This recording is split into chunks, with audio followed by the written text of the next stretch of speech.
All right, let's get this webinar going. So first of all, welcome everybody. Thank you for joining us here again today. We're back with another expert series today, talking about turning suppliers into partners. My name is Adam Keating, one of the co-founders and the CEO of Collab. But more importantly, I'm joined by an all-star crew here today. I've got Simon Robinson from Ford. I've got Taylor Young from Collab. I've got Eric Burbank from iRobot, and Kevin Walters from Mainspring Energy. And I'm going to be quiet for most of today, but I'll get us kicked off, and then we'll let the experts do what they do best. So we've got planned today an hour. We're going to do about 50 minutes of kind of pre-planned questions and dig into topics. We'll try to leave 10 or so at the end for questions and answers. Down on the bottom of your screen, you'll see a Q&A tool. If you want to leave questions in there throughout the panel, I'll try and inject those as I can. And if not, we'll tackle them at the end. But other than that, let's get it going. So the first question before we even just get in is like, why now? Why are we talking about suppliers and how to turn them into partners? And I think if you look at the complexity of product development and what's transpired over the last 5 years, we've never seen products be so complex. Look at, even the three folks speaking today, constantly pushing the boundary with electrification, new technologies, and things over and over again getting more difficult. So it's never been more important to have that supplier knowledge as part of your day-to-day embedded engineering. I think secondly, we've seen the disruption over the last couple of years in the supply chain. So thinking about being resilient and how can we collaborate better has become a very hot topic in all of that. And from the Collab perspective, for those who don't know us, Collab is a design engagement system that helps engineering teams review, communicate, and ultimately make better decisions. It's a cloud-based product, and one of the three core use cases is working with external parties, suppliers, customers, and the rest, to be able to easily share 2D, 3D CAD data, review it then with your team or an external partner, leave feedback, mark up drawings, and then ultimately take those actions so that your team can focus on the engineering and getting it done. And then we take care of all the administrative work and give you the insights to find those bottlenecks. But with all that being said, something we're really interested in is trying to take the knowledge and share it across these companies, across the industry, because there hasn't been a whole lot of that cross-pollination over the last couple of years. And it's a great opportunity today to be joined by truly an expert group. So Simon is a chief engineer with Ford Pro, very, very involved when it comes to their external relationship with their converter base, all the way into their integral engineering teams. Eric Burbank's an engineering manager at iRobot. I think Eric has done everything under the sun when it comes to what he does at iRobot. And I think Kevin, very much the same story. So Kevin's the senior director of hardware. He's scaled up a team quite quickly since we met him 2 years ago, Kevin, and has done a whole lot when it comes to thinking about external design parties, suppliers, and then ultimately the customer at the end of the day. And then Taylor, I would say resident in-house expert, has been working with our customer base now for about 6 years, and seen, I say, the good, the bad, and the ugly. I'm going to give us a good perspective here today. So folks, before we start, thank you so much for taking the time. Really, really appreciate it. Let's start it off. Let's start with speed, time to market. And I'm going to go to you first, Kevin. When you think about like some of the ambitious goals we hear companies saying we want to cut product development cycles in half, or we want to get there twice as fast. What have you seen the role of suppliers been in that kind of ambitious goal?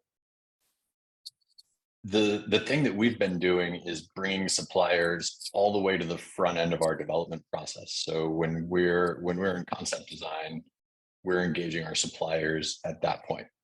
And Collab is the tool that we're using for quite a bit of that. And what this really lets us do is get the supplier feedback on the 3D CAD before we've spent any time on 2D drawings. We're getting the feedback on what works, what doesn't, what's more expensive, what's less expensive. Once we can get the engineers directionally set, then we can actually invest in detailing it out and getting the 2D drawings done, which is a lot of the time. So it's getting that critical feedback really early. And Simon, just riffing off that a little bit, I think you folks have thought similarly about it from the customer perspective, right? How has that been for you to think about you as a supplier to your converter base and getting their feedback early on? So exactly, Adam, I think that it's a great kind of bounce off or lead through to an answer from me. internally in the OEM, right, we make one of the most complex products, if not the most complex automotive product in transit van. And then my role working with converters and the conversion industry adds to that complexity, and the speed with which they have to work to follow the speed changes that are ever increasing from our side means we need to be working with them as a partnership as early as possible, you know, from almost ideation perspective, you know, before we've even drawn CAD in there. But, you know, you can't transfer ideas. I guess that's somewhere in the future in AI. So we need to start with the first thing that's out there, right? And that is that 3D CAD. And we're now starting to work with those conversion partners through CodeLab years before we're ready to make parts, years before we're ready to go into production, which historically is when they would first see that that first bit of product, right? Go back 5 years ago, they wouldn't see any physical or any product until we had physical production running. Yeah, it's tricky. And I think, Eric, before even going to the next topic, like, you know, in consumer products, that pressure for time to market is even more intense. The margins are even more tight. How do you think about the role of suppliers and like even them keeping pace with that, right? Like, Simon, something you said to me is just the pace of change with such a complex product is hard to communicate. Eric, I'm curious for you, where the cycles are shorter, you know, how do you think about that and keeping your suppliers even up to speed? Yeah, you know, not speaking for others, but an interesting thing that we've been dealing with on our products is that the packaging space that we have to fit components in is relatively fixed, and it's also extremely small for the technology that we're inputting.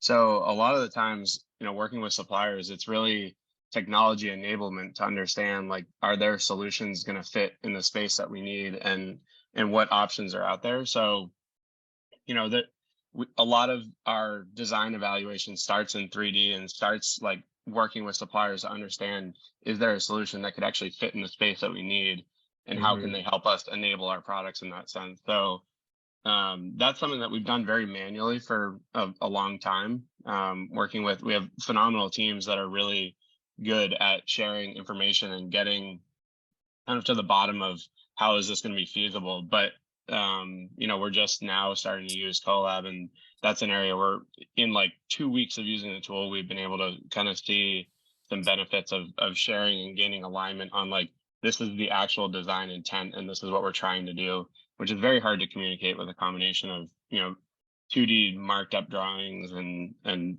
even CAD, because CAD's dynamic and immature when you're trying to do concept evaluation. It's hard to bring it to the level of complexity with and invest that much time without knowing whether it's going to be worthwhile or not. Something interesting that each of you have kind of said, and I imagine, Simon, you know, electrification, huge topic. You're talking about strategic parts. Kevin, we talked previously about, you know, strategic redesign of key components to make a better system. Eric, you just said the same thing about bringing in suppliers to think about those strategic parts.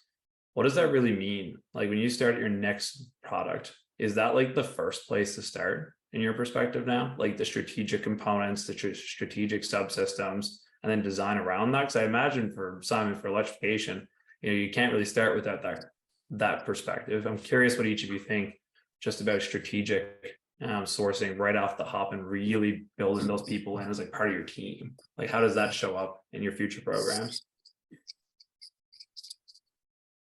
So, you know, we're pivoting towards, you know, electrification only platforms, right? There will no longer be internal combustion engines, and as we do that, we recognize that some of our converters, you know, when you turn a truck or a van into an RV, a camper van, what traditionally goes under the floor from a converter's perspective is grey water tank, fresh water tanks, etc., which is now taken up by a raft of batteries and the arrays and the PDUs. So working with those converters in the very early days of a new electric only platform, we're able to try and do that package, which is historically we wouldn't have been able to do, right? They would have not been treated as partners, the converters. They would have been an afterthought. And now within that partnership, we're working with them to bring those ideas into the core engineering team to try and balance the trade-off of where we are with the overall package requirements for all of those large components, right? So it's something we, 5 years ago, 2 years ago, even 1 year ago, we wouldn't have done, right? And then what happens is you get to start of production, you bring out a new truck, a new van, and the converter has to start on a brand new sheet of paper, fighting against decisions that have been made without them by the OEM. And that's how, the big pivot that we're doing in terms of working holistically with the converters as partners, and using the tool set that we're enabling through CoLab to allow us to do that, right? And it's super interesting. I wonder, Eric, on your perspective, are you seeing your suppliers come to you with this kind of insight? Like, this is something you should think about for your build, or are you going out and like selectively finding these people and then pulling them in to that build? It's definitely a little bit of both. We're in such a dynamic environment now where supplier relations not only enable the technology side, but they also enable the business case side of things, because just margins with products that are consumer goods and all of kind of what we call headwinds in the industry right now, we have to work with them from start to finish on all aspects of the design. So there's a little bit of reaching out. There's a little bit of suppliers coming to us with solutions and saying like, hey, we have this opportunity to add some new capability to our design processes or a specific component, and that's been a valuable sort of change a little bit. But I would say that having not to like plug CoLab, I'm just so excited about CoLab, but having the ability to like actually share design intents and problems that we're working through with suppliers so easily, I think will be very beneficial. We're starting to, we're heavily ramping with within the engineering organization, but like the second you start having CAD available and something that you can communicate around, everyone wants to see it. So I think that's just going to be a shift that I'm hoping we continue to push towards. That's awesome, and I think that kind of like segues nicely here, because Taylor, I'd be curious just to kind of play off of that from your perspective. When it comes to sort of the supplier collaboration, I know we've seen Kevin's team like crush it. Obviously, we've seen Simon and now Eric. Similarly, what types of initiatives do you see these groups prioritizing? What trends have you noticed? What are you kind of hearing from our customer base in the industry today around supplier collaboration? Yeah, I think the two big things that have already been mentioned are, that early consultation in the design process, and with that, I guess, early access to CAD. Those I think we're seeing everywhere. I think what we see in the really effective teams, like more granularly, are teams are getting those suppliers more CAD than you maybe would think that they need. So like if you're going to manufacturing, not just the component they need to manufacture, but all the other things that touch that component. I think like that, more CAD to provide greater context, that you get better quality input, better quality ideas. That's a big one. Another one I think that's interesting is bringing suppliers into the cost reduction process. So, you may need to incentivize that in some way, but actually bringing them in to VAVE or cost down processes. And then the last one I think would be a trend is seeing more components have to go through double or triple sourcing processes. Probably a little bit because of supply chain disruption, a little bit because of cost pressure. But I think we're seeing more and more of that as well. Taylor, something that I think each of the folks in the line can speak to is a little bit around it's like co-design theme. Like it almost links to the next question here for you, Simon, in a second. Just speak to a second, Taylor. Like, what is co-design? How does it look across company boundaries? Like, just talk to that for a moment and give folks some thoughts around what does it truly mean to co-design? Yeah, I think co-design can show up differently depending on the organization, the industry, but like the core principles are always the same, which is the idea of basically a lot of what Simon talked about, I think, which is bringing suppliers or converters, some sort of design partner into your design process earlier and more often, so that you can better leverage their expertise to come out with a better product. Like in a nutshell, I'd say that's what it means. It might mean lower cost, it might mean higher quality, it might just mean faster. But the idea is basically, instead of what's traditionally done, which is, you lead that entire process and pull in the right people at the last possible minute, basically with just the information that they need. We're trying to turn that on its head, I think, with a lot of customers, and seeing a lot of customers, not just our customers, like the whole industry really lead the way in doing that, which is like early and often collaboration with all partners in design. Sometimes that means within your greater organization as well, not just external organizations. Yeah, and I'm gonna come to you, Kevin, and then I'm gonna come back over to Simon. Kevin, one of the things that's like struck me about the way you've built the team at Mainspring is you've done it very effectively, but you've also leveraged an interesting external partner. You've leveraged suppliers. Like you've really thought holistically about like, what is your design team. It's not the traditional just like 6 people sitting next to you in a room virtually or physically. It's a very holistic ecosystem. How do you think about the like co-design lens? Because for you, it's broader than just your immediate team. You've got manufacturing involved. You've got to really nail down for a scaling org. Talk to me a little bit about how you think about co-design and the importance of having all those groups synchronized. Yeah, that's a great question, Adam. So in my view, design is not just engineering, but our design teams, we have our internal supply chain team, members from that embedded in the design team. They're pulling in our suppliers and often multiple suppliers for one part, because sole sourcing is something that is not not something we want to get into. So we'll often have 2 suppliers involved in one design, and collab portals is a great way to effectively manage that and keep the input nice and clean and organized. And then we're also we're engaging our internal manufacturing teams. So even production associates are getting into collab and giving DFA input. It's we're really it's a great communication tool to get everybody in. That's cool. And one thing Kevin just mentioned, Simon, we'll talk about that in a second too, is portals. We'll talk a bit more at the end, but just so people have context, it's basically a blinded view. So you could have multiple suppliers kind of in looking at the same data, but they can't see each other. You see everything roll back. So for Kevin's example, like 2 groups could look at the exact same model or drawing, leave their feedback, you see it all, they just see their own. It cuts out the back and forth and duplication, which is quite powerful, I think, in many of these cases. And like back to you, Simon, just kind of clue up this topic on innovation. What do you think will happen with converters? Like getting this earlier, obviously they can get things done faster, but from like a creativity perspective, I imagine there's a huge opportunity here for them to, advance their products, advance their offerings. What's your hypothesis on what happens in 2 years, given they've had this extra time to think about designs? I think they'll be able to move much faster, as you say, and be ready faster, right? So, the vision we've got with future trucks and vans is that when we get to our product launch, the motorhomes, the ambulances, the cherry pickers or aerial platforms, as you might call them in other parts of the world, they're finished and ready, right? They're doing their own go-to-market strategy. They're doing our go-to-market strategy because they're promoting our product with a finished vehicle, right?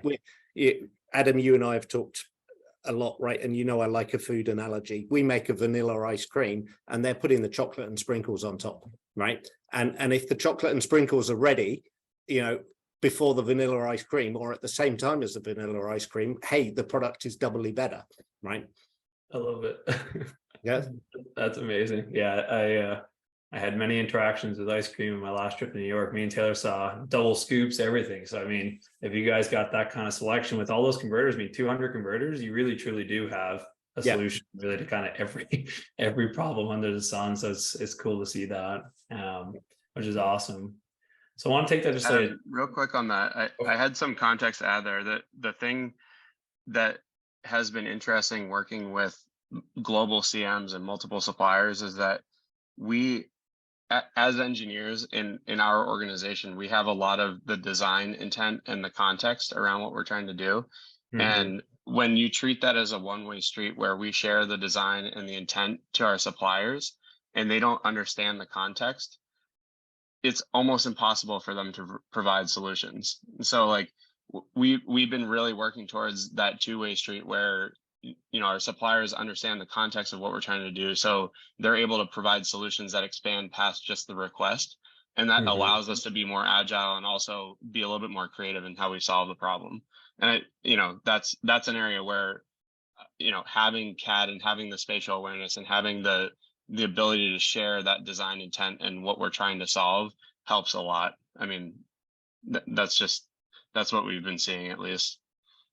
Yeah, I mean, even on that, Eric, like question here, we kind of jumped ahead a little bit on was thinking about, when and what does it look like? What do those like cycles look like? What does that communication look like today? Now that two-way street is new for most. Just describe to folks, like, what does good look like there? What feels good? Where do you still keep working on? What are you trying to improve? Give us a bit of a taste of how does it actually look day to day to be doing this?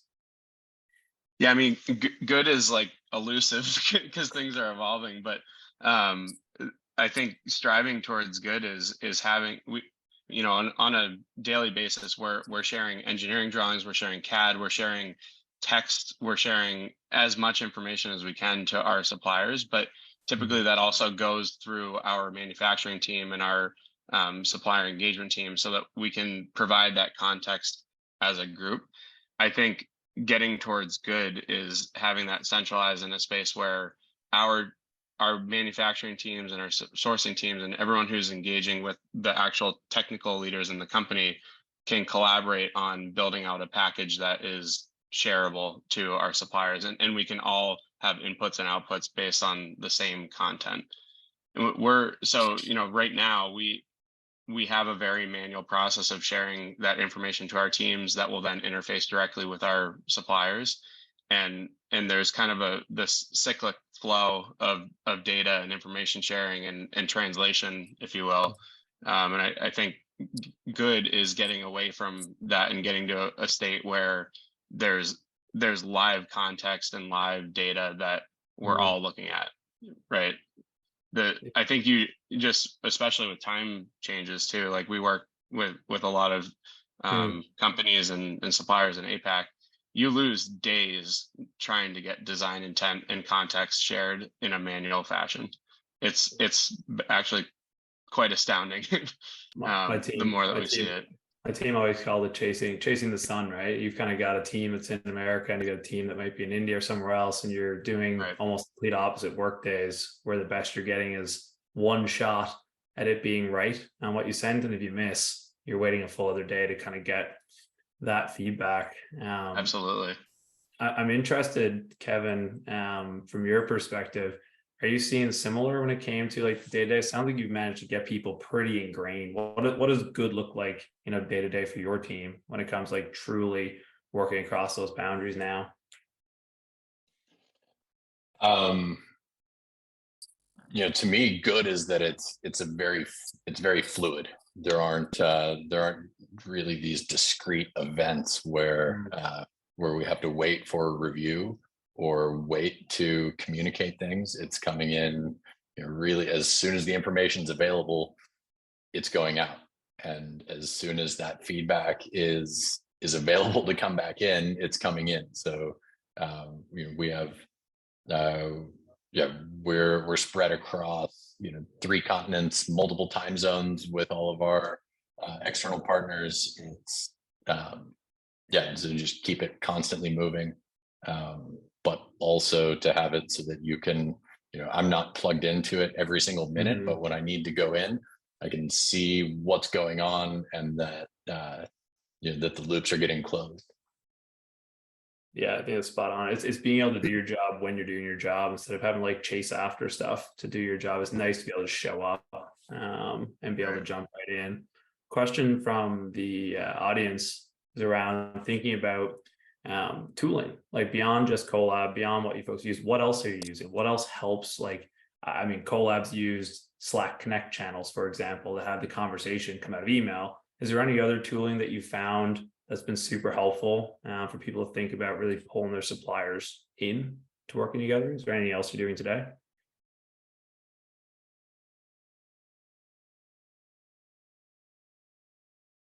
That's a tough one to answer because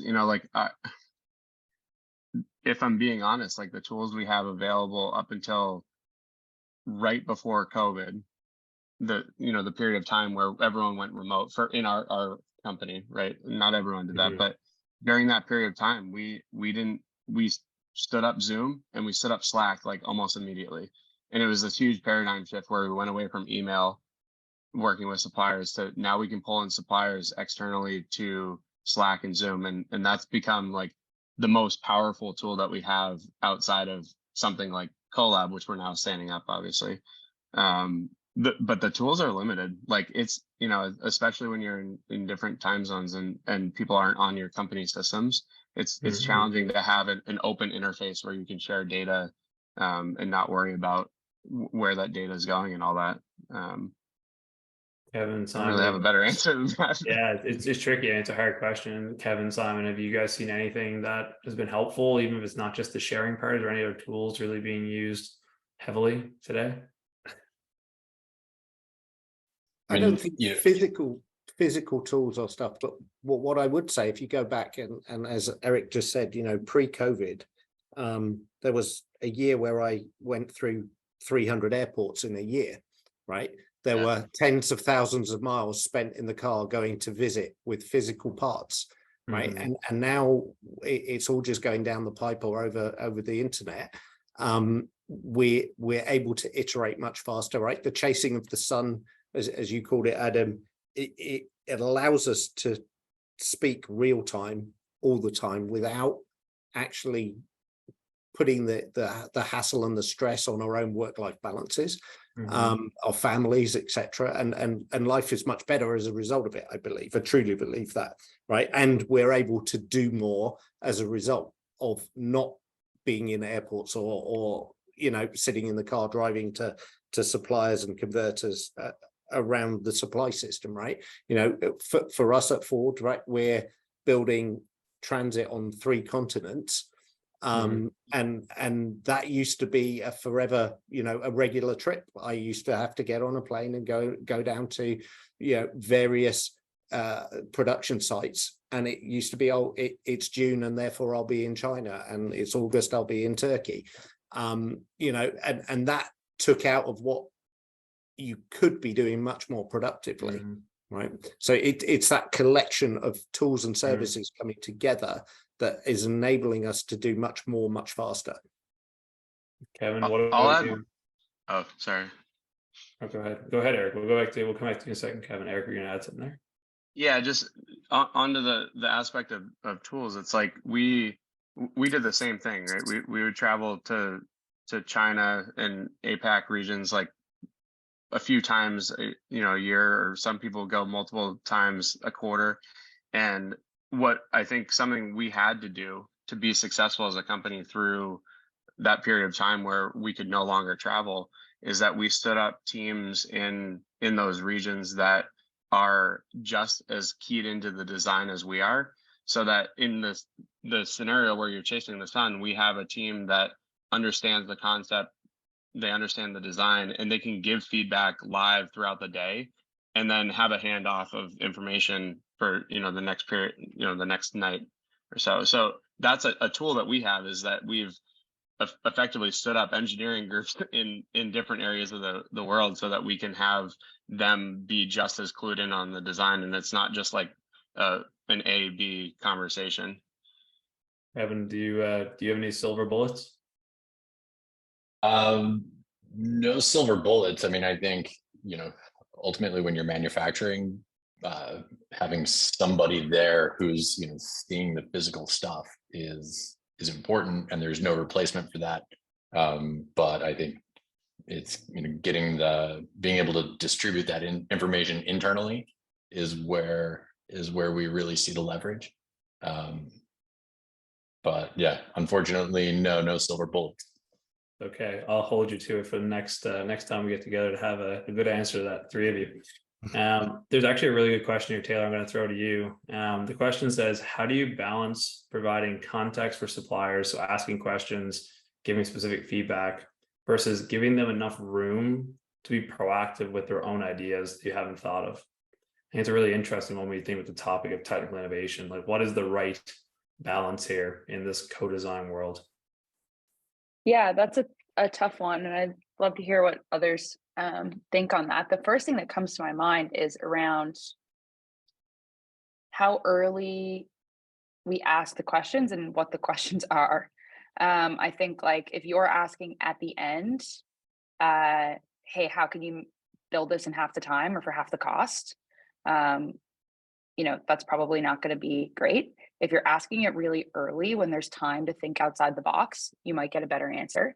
So I think that's the first thing is like ask the questions earlier so that there's room to think and room to change things. And then the other thing is probably to ask more open-ended questions. I think if you're asking, you're not going to get the feedback. Oh, we could actually mold these two parts as one, if that's a really good piece of feedback. You're not going to get that if you're asking, how could you build this thing for 10 cents cheaper? Or can you build this for 10 cents cheaper? So I would say that's probably the two things that come to mind is like more open-ended, value-oriented questions earlier. But I'm curious if anybody else has anything on that.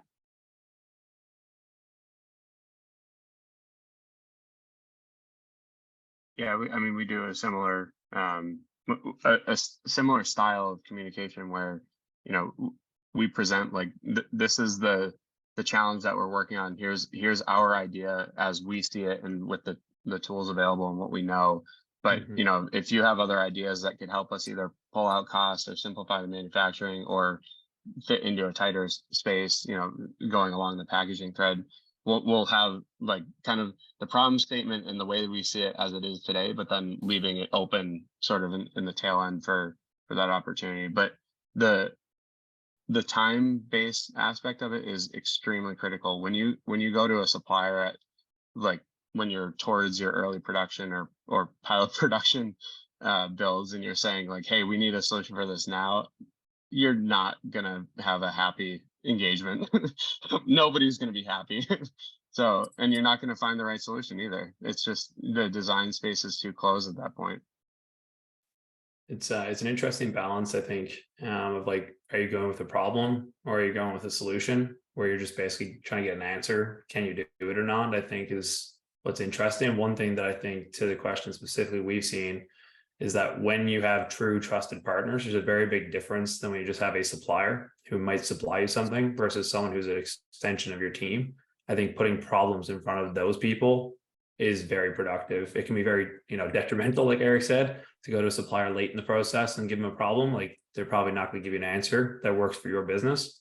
But early on, the problem sharing with true partners is something that I think I've seen each of the three of you do alongside of many other customers, which can be super powerful. Simon, Kevin, anything you want to add there? Move on to the next topic. So I think, our world is a little bit different. We've talked about us being the provider the customer being the supplier here, or the other way around, right? For me, that vanilla ice cream leaving the factory is actually I'm the supplier, and need that feedback to make sure that my vanilla ice cream is still consistent and good, right? Follow the food analogy, right?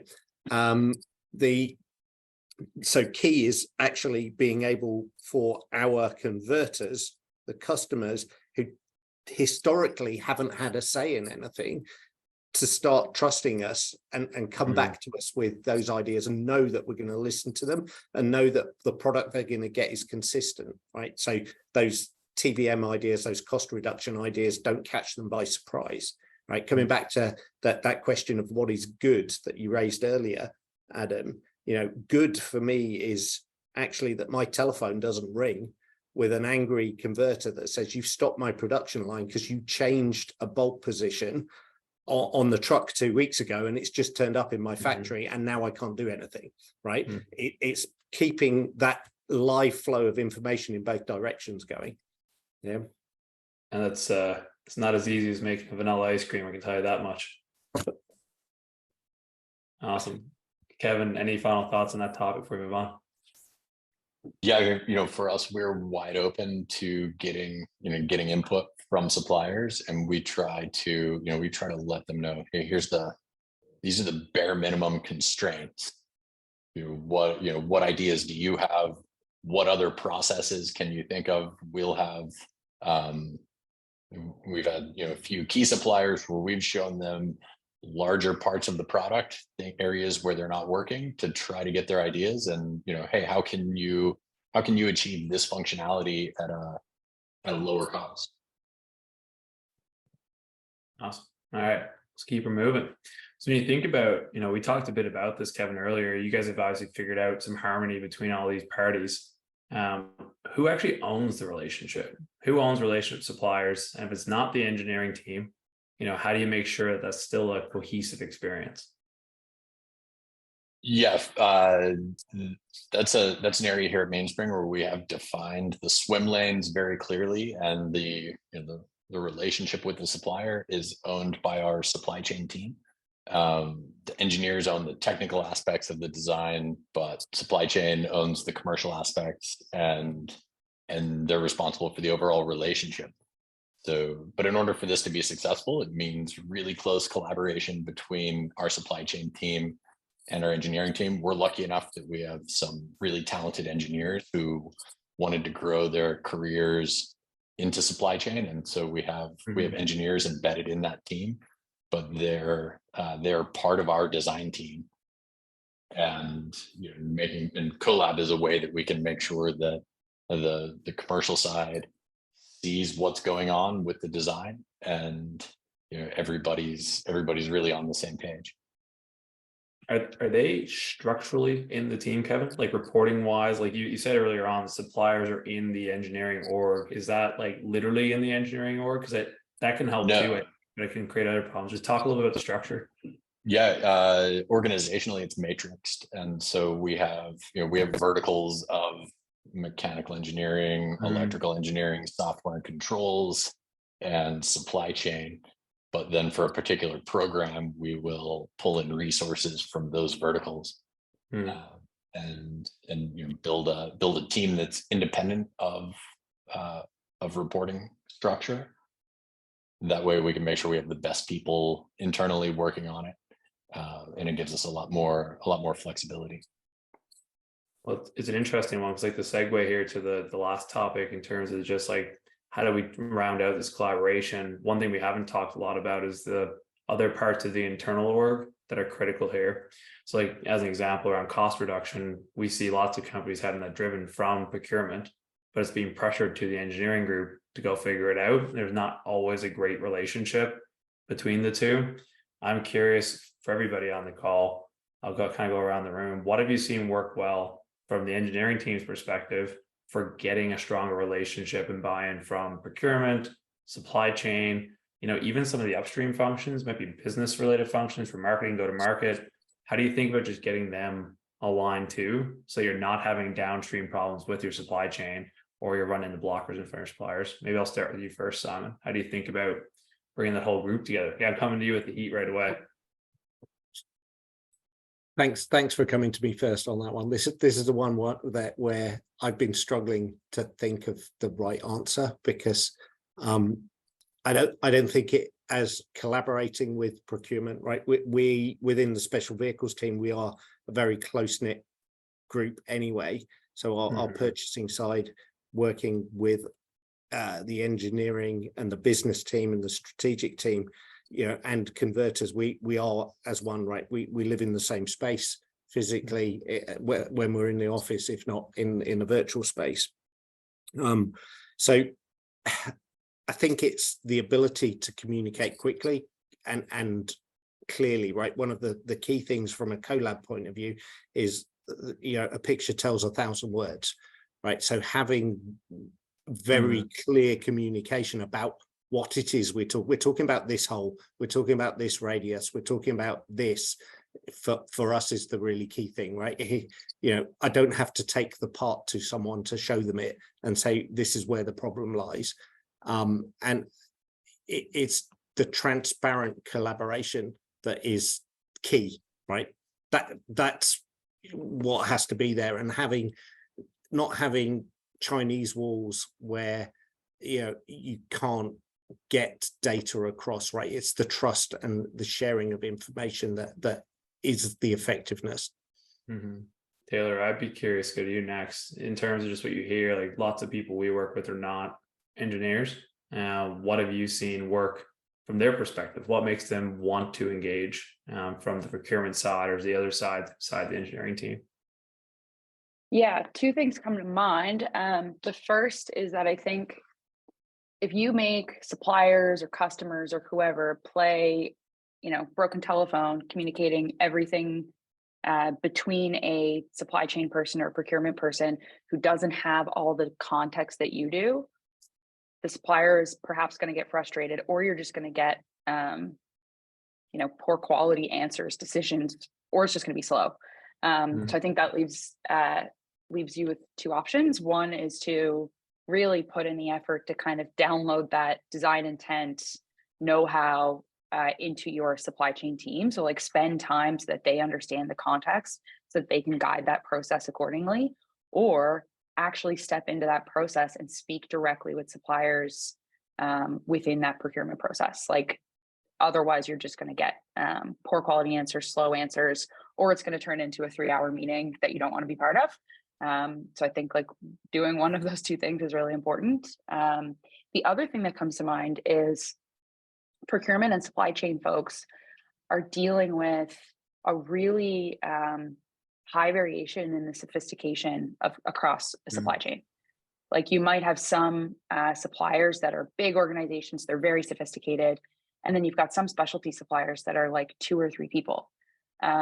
So understanding that and having patience with that and working with your supply chain people to come up with a process that is standard, but flexible enough that it can kind of manage that variation and sophistication, I think is really, really important. Yeah, it's a bang on point, I think for sure. Eric, what about you? What's your tip to the folks listening about how to get the buy-in from people outside of engineering? Yeah, we to like provide a little bit of context, like we have a similar structure to Simon or Kevin, sorry, where we have a lot of different organizations that are separate organizations, but when we pull together a team to deliver a product, we have a lead from all of the organizations, and then we have individual contributors that work within them. And so we'll have, an operations program manager, we'll have a program manager, we have mechanical, software, electrical leads, system tests, all that. And one of the things that's valuable about that is that we are very quickly able to align within the team. One of the challenges with that is that our team or the other team can move faster than one another. And so you can make decisions that on a specific component or direction that we're going and align on that, but then outpace another team that hasn't had the technical design time or de-risking time. And so the organization can get separated on supplier strategy and things quickly in that sense. So kind of piggybacking off the communication, it's really having a speedy way to communicate decisions or design direction changes or approaches to solving a problem, so that you don't end up in a scenario where you have 4 different solutions to solve the same problem that are no longer sourced at scale and a scenario like that. So we have been agile in the sense of we have really capable people that are working in these roles and tackling this up until now. But I think having the ability to communicate with visuals and share design intent and get people that are not technical contributors aligned on a specific approach is really where we need to head. And that's one of the motivations we've had for getting Collab, obviously. But yeah, generally, any area where we can increase communication, it's just like any relationship in life, like whether it's a personal relationship or like a coworker relationship or supplier, it's the better the communication is and the more angles that you can come at that communication, it'll just help with alignment. Yeah, I agree. I think it's an interesting analogy. It's not that different than your personal relationships, really. When you come down to it, it's just a little more complicated when you throw in the mix of the engineering stuff. Kevin, well, maybe it's not, I don't know. Depends what relationship it is. Kevin, any last thoughts here? I got one more really meaty topic around tools, technology, PLM for the last topic, but I want to get your thoughts first on, just what's worked for you folks. Yeah, I think that's definitely agree with everything that Eric had to say. What really does work for us is that we have 15 different program teams that are that are operating, and they do what we try to do to keep one of them from pulling out from the others, or if somebody's falling behind, is just making sure that we have a cadence so that we can pull together the one lead from each of those teams. And that may be once every 2 weeks, or if we're in a sort of a high frequency phase, it might be once a week. But just to have those checkpoints internally and see if we need to make an adjustment. I think that's right. Cool. I got a big one here for the last topic before I take a question or two at the end. One of the things that's always contentious is that teams have spent a lot of money on their tooling, their CAD, their PLM tools, oftentimes ERP. There's a whole bunch of tools, and you'd like for those to work well for doing these cross, company boundary exercises. We know there's challenges there. My question first, to you, Simon, is like thinking about, big PLM implementations, similar for all of you on the call, what's important to get right there, like so that it actually scales, so it actually works, because those tools are really important. You need a system of record. You don't want to be letting that go astray, but you also need to, achieve all these other things we talked about today with communication, the collaboration, all those engagement functionalities and features. What do you think is important when you're thinking about just how something like this fits in the broader ecosystem of a company the size of Forward? So it's kind of critical, right? It's the foundation, as you say, to everything that happens beyond it, right? It becomes even more critical when you're delivering incomplete vehicles to converters to then go on to complete what have to be legally compliant and durable products out there as well, right? And each conversion being different means that every converter's needs are different, but critical and common across all of them is the basis CAD data, right? It sounds really simple, right? You start out with the latest CAD data, you design to it, and you're good, right? But what is the latest CAD data, right? That's always, is this going into production? Is this a design iteration? If it is going into production, let's add the fourth dimension to that CAD time. When does it go into production? When am I going to see this? When, is it a running change? Is it going to happen at a model year? Is it a different product? What is that, right? And transit,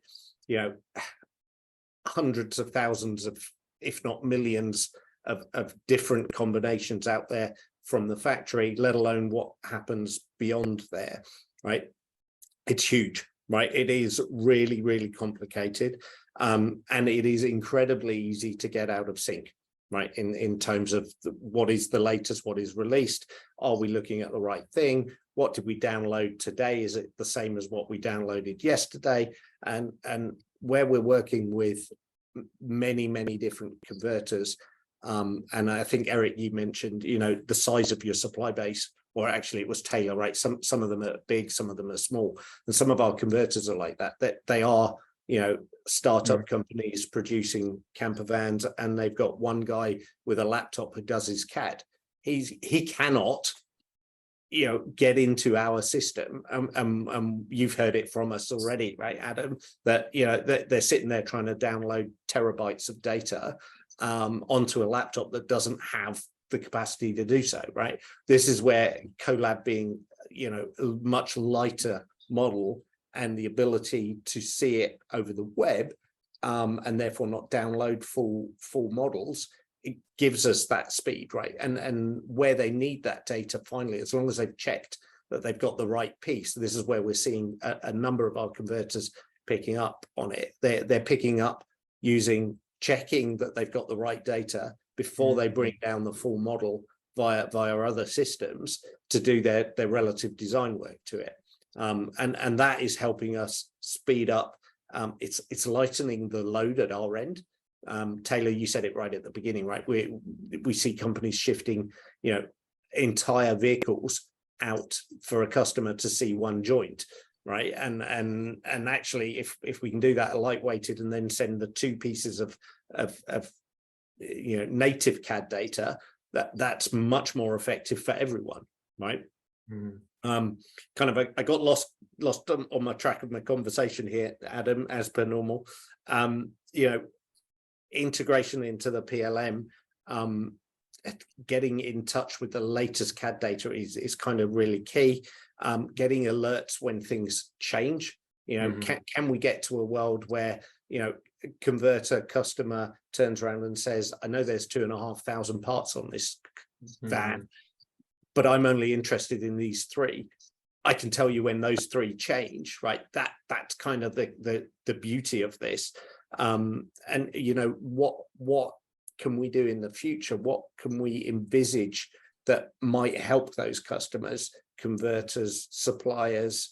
That is kind of where I see this opening up in its entirety in the future.